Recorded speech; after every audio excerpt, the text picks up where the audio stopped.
Hello and welcome to Wait, It Gets Better, the improvisational storytelling podcast, where every week a few friends get together, we gather together, we come into the tavern out of the cold. It was a dark and stormy night, and we tell stories. I am, of course, Levi.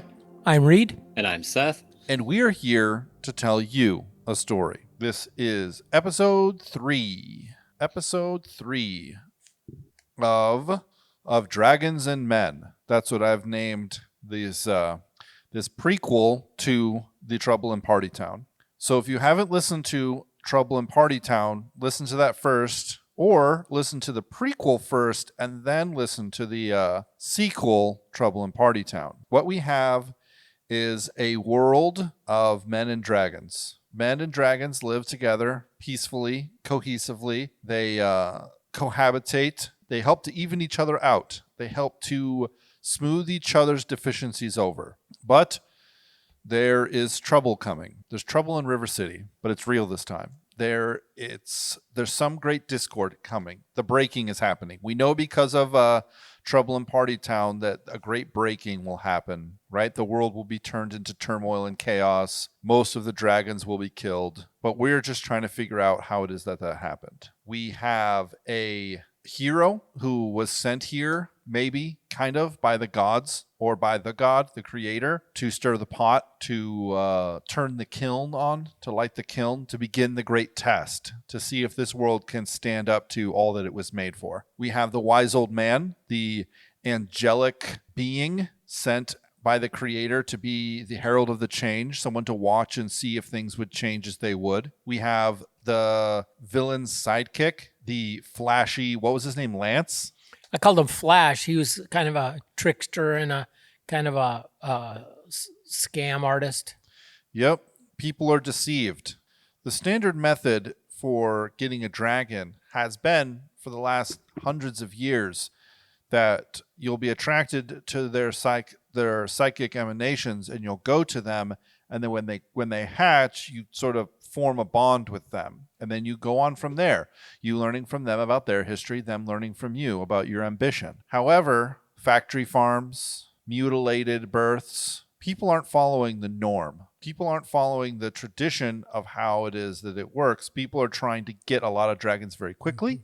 People are trying to manipulate the bond between human and dragon. People are trying to manipulate nature and nature's order in order to get as much as they can get out of the bond. Dragons are doing the same thing. They are also doing the same thing. These are the last days before the breaking of the world. Mm-hmm.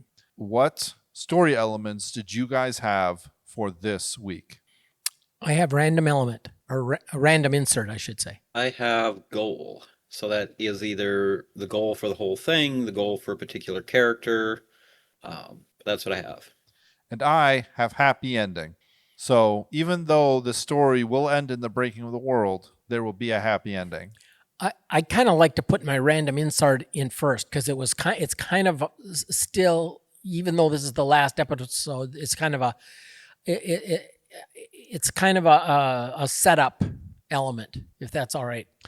Sure. Give us some context for it, though. Fill in some world with it, though. Yeah. As a character, he's kind of a minor player, but he has a big impact. And this is some time ago. Crandall was set out to gather dragon scales.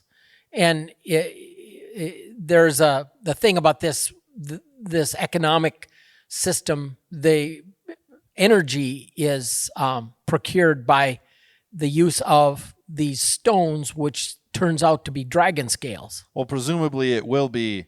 We don't know what the economic system is right now. Right. That but will it's be a the factor. economic system in the future. Yeah. And I feel like the random insert that I have is like going from just scarce use of these things. Crandall was kind of a rock climber, and there was a site where people had been able to pick up some of these dragon scales, right. And he went climbing along this ridge line, and the site he was going to, he knew had been pretty picked over, but it was still valuable for him to do it. But he was doing the climbing, and there was he had a little bit of an accident, and they dislodged some rock, and there was a rock fall. He wasn't hurt; he was fine. But this one rock kind of went down, fell off the edge of this ridge, and crashed and cracked in half. And it was he could tell from the sunlight it was a crystalline form inside this rock.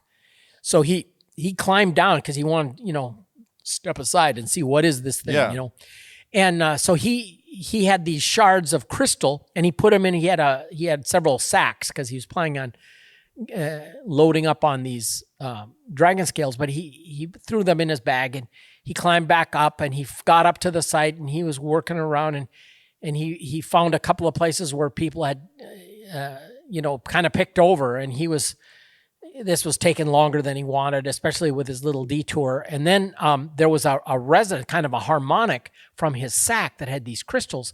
And he realized these crystals were reacting to something.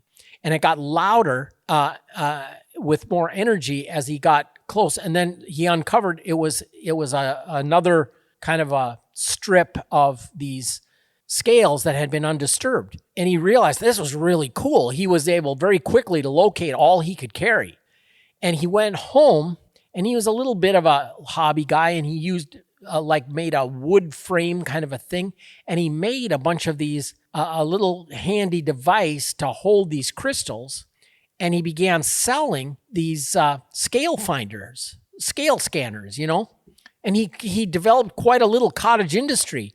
But the result was it had a big impact on their village and then to the city close by, and they became a lot easier to find, and people would go out with these scanners, and instead of, happening upon them by accident and then just gleaning every scale you could get in the surrounding area, it became easier to find deposits, and especially like old dragon graveyards.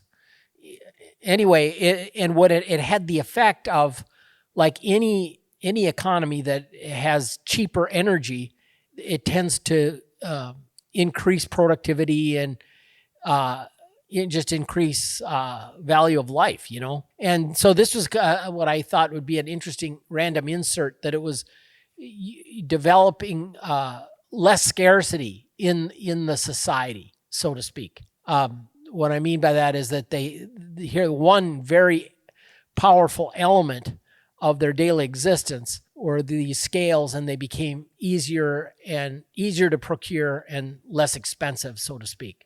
So I just thought that would be, if we're heading toward the breaking, there would be kind of people with more time on their hands and to get into mischief. Yeah, it's interesting because my idea of before the breaking is more of like an Age of Legends from Wheel of Time, Okay. Like people aren't hunting for scales. So I'm not putting down your idea. I'm just going to explain what my idea was. Is that it was more like really like the technology that's so powerful that it looks like magic. Magic so powerful that it looks like technology, like flying cars and stuff like that, flying things.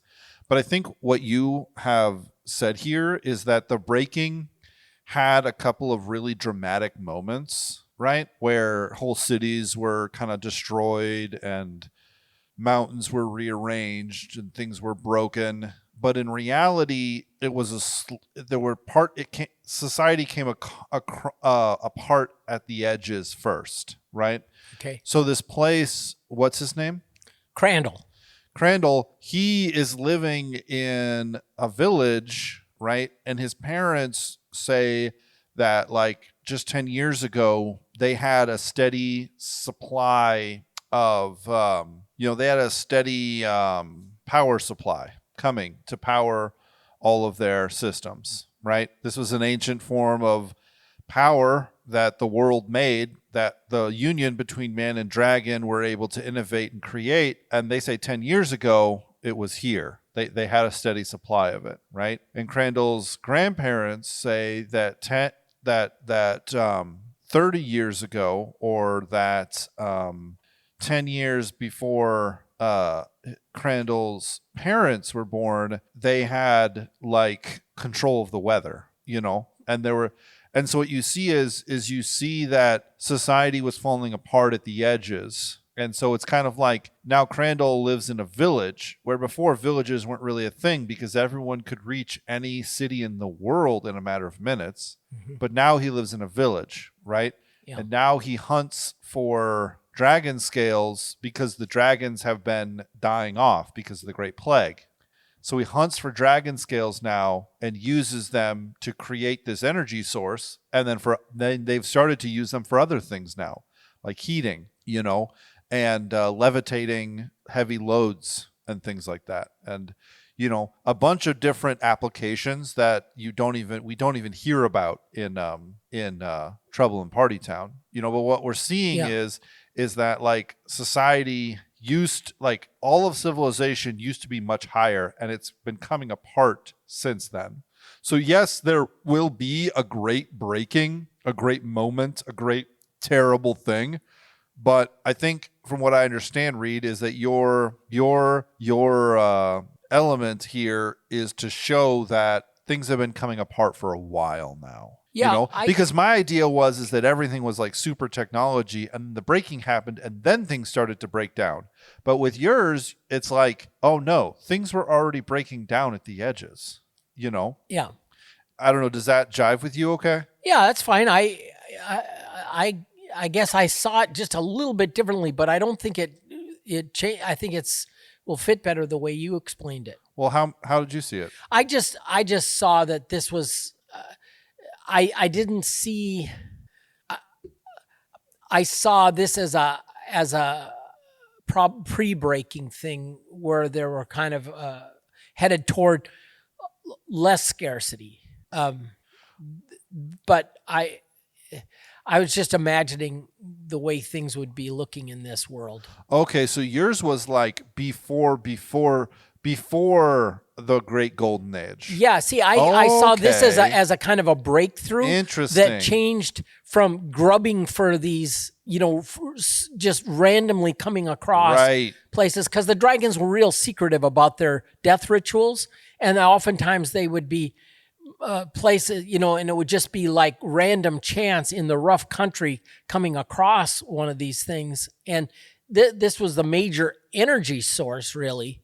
Yeah, absolutely. And this, what I envisioned was this guy coming across a mechanism for to build scanners that would easily identify them, and it became much. That's like if you have an oil-based economy and the only way to get oil is in these very few places, drilling really deep wells, and it's really costly, and then all of a sudden somebody finds like the La Brea tar pits and you have all the oil you could ever dream of just readily available beneath the sand.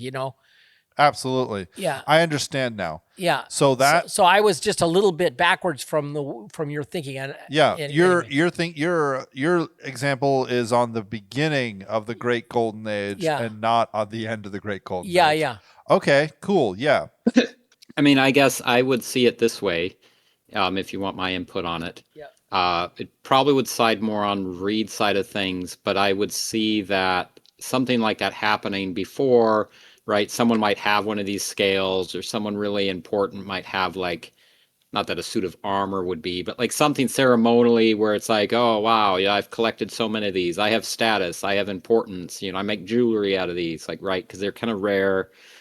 Right. Yeah. And so that's why people kind of look for them. But then in finding them in mass and finding that they have other properties would add an element of, oh, well, we could farm these out. Right. Right. And now instead of looking at the dragons, it's just one more, let's say, piece of the puzzle that pushes the divide between, well, what do we need you for? Except that, we can then harvest, if we can grow you big enough, fast enough, then we can kill you or find where you're shedding all your scales in a controlled farm, right? And then now we can have an endless supply of this energy source, right? Absolutely. Which wouldn't necessarily be that at first. It would just be like, oh, wow, like, this is something that like revolutionizes and we can find the old things and it's like really helpful, but then turns like going, oh, okay, well, now that we've basically emptied out the 6 or 7 known kind of burial pits, right? And this is now the new mode. How are we going to get more, right? Something that Absolutely, adds yeah. to the breaking that's like, oh, this is a good thing and it's like helpful, but then really it makes people turn towards, oh, well, how do we procure more of this? Yeah. Which I think would play into, people farming them, trying to then create, purposely breed out different kinds to produce, a bigger, faster growing, dragon that can be harvested early, right? And then that causes issues with the dragons who say, oh, you're just using us this way, like we're like on par with you, and right, causing some of that division that ultimately causes that grand separation that ends up in the breaking. I like that. That's really good. I'm really good that you had that you came up with that, Reed. That's very good. Okay. I'm sorry. I don't think I didn't explain it quite right. I had it in my mind. No, you did. Yeah. Okay. I mean, you at least explained the difference. You at least said, no, Levi, you're wrong. This is actually how I was thinking of it, right? Something like that. So I think you're fine. Okay. You guys have any ideas about what the kind of straw that broke the camel's back would be? Because we have our hero here. Is this any of this wrapped up in your goal, Seth?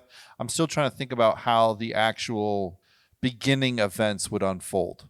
So I think in part of how the hero comes in, I don't think it takes like, it's not just like, oh, he kind of wakes up here, and it's like a year. No, I think it takes like some years of him being here, seeing the world, like kind of deducting, stirring the pot a little bit, pointing out flaws, finding corruption, and really bringing light to a bunch of stuff. And perhaps there's because ultimately the goal would be maybe not the broad goal, but his particular goal would be all of his writings and information on this kind of being recorded and like different thought process to try to make things work better, take how the things work, different thought processes on how that can better this part or how it's lacking in these parts, right? That's kind of a big thing that he does. And I think then, like I put out last time, that a lot of his work then is referenced in then The Trouble in Party Town to the people that then kind of created that new society. Yeah. And so I think his goal for this would be to either create a library of different thoughts, right? Which some might be helpful and some might not be helpful, but it's just that, critical thought and meandering on what all he's coming in contact with, what the kind of the base of everything is, how it functions, where its kinks are, right? Which in some cases cause some people to extrapolate on those kinks and things and start getting at each other, perhaps, but also set some thoughts and ideas that other people can take and go, okay, well, here's the thought process on this and how to make these things in society work better, right? Which I think then they eventually do, which then again still comes to where we look at like The Trouble in Party Town, where it's like it worked. And it wasn't, I think in that one, like it wasn't that was the bad guy. It set up a system, right? But even in that, it's got its level of corruption because anything does. Right. But I think that's his goal, is to ultimately create the different library of thought and disseminate it between his children or his different students, right? Which then maybe some of it gets lost, maybe some of it's then kept, which then is what kind of comes back out after the breaking as people start putting some of that back together. Yeah. In different ways after the breaking. My thought on how it might break out is, let's say he's here for like 50 years. So by the end, he's kind of himself an old man. I don't know, given that, a regular idea of time frame, I don't know. Right. And so he's pretty well known, and maybe there's kind of like a whirl, like all the different kind of like people are coming together because there's like things at the edges and different thought processes now between the dragons, between some humans, different things, and it maybe accumulates into like a I don't know what the word would be, because it's like a UN isn't what I would think, because I don't think there's different nations at this point, or maybe there is. Just like a world council? Kind of, where it's like something is called where it's like, okay, like something needs to be done so that it's not like just kind of building in the background. And so something that seems like, oh, okay, we'll get all our, things hashed out here and straighten out before it like blows up. Yeah. Right. So it seems Yeah. or sounds good, but then that is kind of what sparks where then, let's say, people set in their ways already with their own ideas, kind of then spark this like, well, how can we reason with you when you want to, farm and harvest our kind for your own good? We're better off by it, right? And so something that might start out as something to work towards the better is what boils it down, and kind of maybe people don't go home from there. It starts there in that kind of boiled over, right, and then just spreads like wildfire into almost to everyone for their own, spreading from there. That's where my initial thought kind of goes in how. Yeah, one of the storylines I would want to explore in this would be the monks who have learned, because of the scarcity of dragons, have learned to live without the dragon companionship. Have basically through like solitary meditation have learned to kind of curb their own ambition. And I think because of that, they're befriended by dragons because they refuse to, because they're not tempted by them anymore. Because people's like dragons remember the time when there were enough dragons for everyone, for every man, and man and dragon lived in peace. But like these days, if you have like an intelligent dragon that you're connected to, you're like a powerful and rich person, Yep. People use dragons these days like people use bulldozers and things like that, and artillery and stuff like that. And it's like, and so what the dragons do is they take clutches from all around the world and they bring them to these monks and bring them up into the mountains and stow them there. And those are the ones in Trouble in Party Town, which are the giant hatched clutch, right? And that's part of it, is that like all of a sudden, all the dragons start to move away. The old dragons start to die in order to preserve their memory in their children, and start to disappear. And like you see this like tension mounting and mounting and mounting until finally they have to get this council together, like Seth was saying. They have to get this council together, and they have to figure out what they can do to bring things back. And they work and they work and they work, and neither side will concede. And it just kind of devolves into like, then there will be war, and then war starts right there. Oofta. Right. Oofta is right. And then my thought is that all of the dragons that people thought were dumb and cowed aren't, right? They're just long suffering. Yeah. And so like it takes but a few days before like entire villages or like entire cities are destroyed. Yeah. There's measures and countermeasures, warehouse blocks of dragon scales when ignited with fire burn like fire, Ooh, yeah. Complex power systems when not tended correctly, destruction. And then there's also there's the watchers, the judges of the change, some of them who have in their selfishness turned towards selfishness, who are trying to guide the world into further chaos and further destruction, and some of them, maybe a couple of them die, maybe some of them live, maybe some of them are injured, it's like a bunch of things happen, but the world kind of gets destroyed and separated into like this long-standing chaos, which is what we eventually see the hero and the companions rise out of to form the country in the Trouble in Party Town, right? That just kind of chaotic soup of strongest wins, slavery, oppression being the order of the day. It's funny that you bring that up, because my first thought about random insert would be one of the watchers gone bad that just kind of said heck with it, and he teams up with my villain sidekick from the Flash, and just goes into like hedonism and just tries to, he's got the whole, shall we say, bag of tricks of a watcher, but he's just gone corrupted. And he kind of, with his buddy Flash, he kind of leads a movement of debauchery, Right, exactly. Yeah. I would say that that's totally fine. Yes, absolutely, that happens. Yes. And it's terrible and disastrous.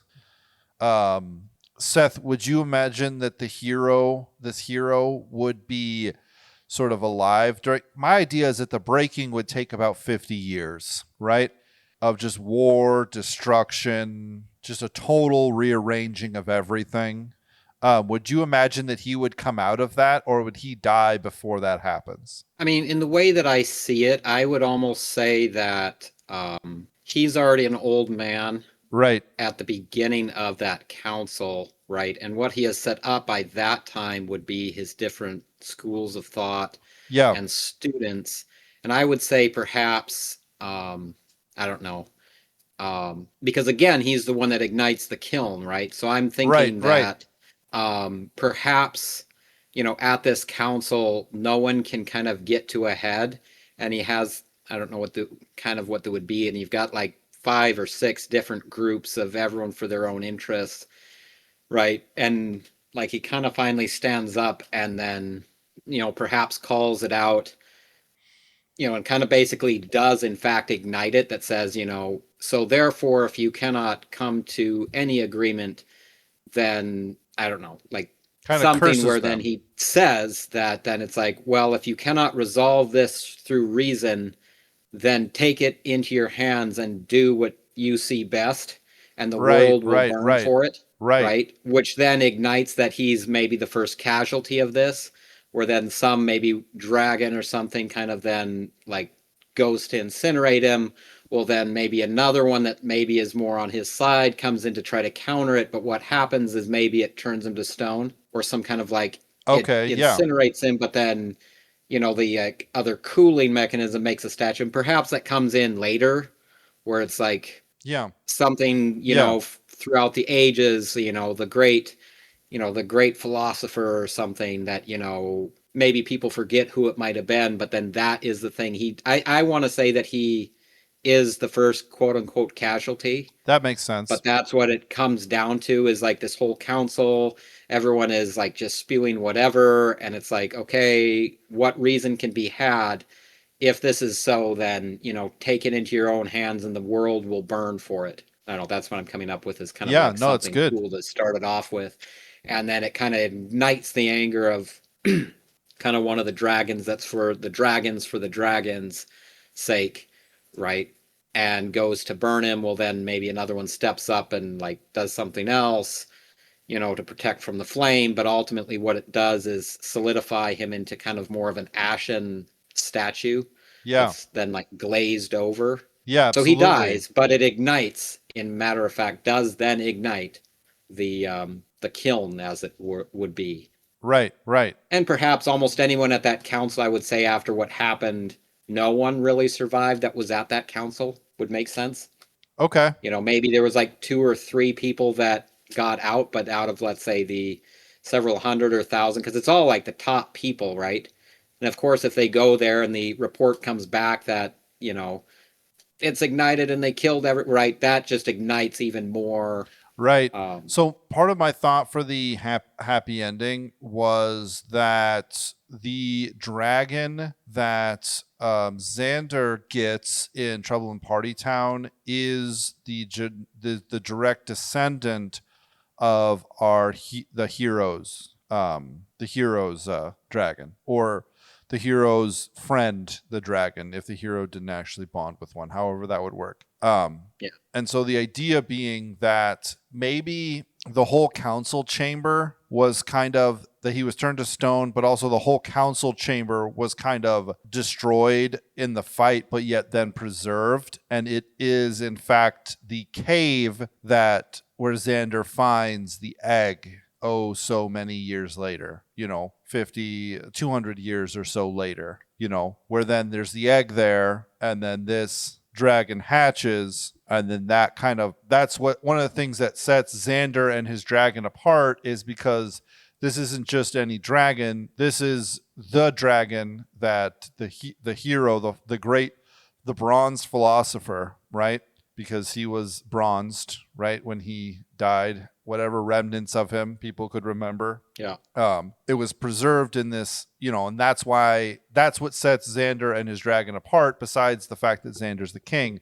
That's what sets them apart in the next book, is that this is in fact the hero's dragon's descendant. And that's the good ending, is that all the hero's wisdom, all the hero's thoughts and words and musings were preserved. And that's what eventually leads the way for Xander being such a great hero and such a great leader himself. What do you think of that?